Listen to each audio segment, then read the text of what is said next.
Околу 85% од програмата за општина Валандово за периодот од 2013 до 2017 година се остварени, соопшти денес на пресконференција градоначалникот на Валандово Николче Чурлиновски.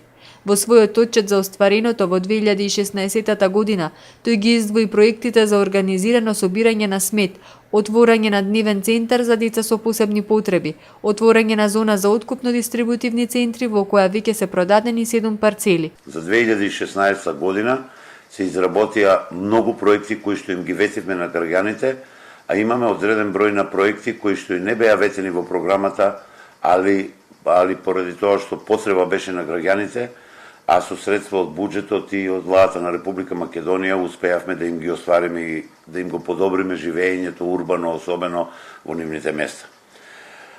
Пред се, од доменот на комуналната сфера, организирано собирање на смет направиме во сите населени места во општина Валандово, особено во село Пирава, Јосифово и сега започнуваме во село Удово. Чурлиновски за оваа година најави и доуредување на булеварот кој минува низ Валандово, отворање на уште една градинка која ќе ги згрижи децата од 4 населени места, а до летото се очекува да стартува со работа и фабриката кај рудникот во Казандол. Особено ќе се посветиме околу подобрувањето на вработувањето на граѓаните. Тоа ќе биде 6 ноември, бившата тутунара, која што ја знаат валандовчани. Тоа е објект кој што е 100% капитал на државата.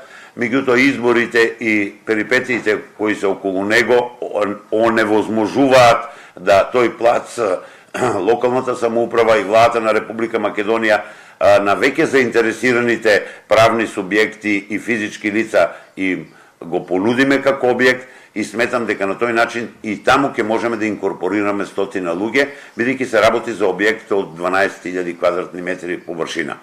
Општината оваа година продолжува и со проектите преку ИПА фондовите, поточно со проектот за изградба на систем за превенција и рано предупредување од поплави, кој се реализира во соработка со соседна Бугарија.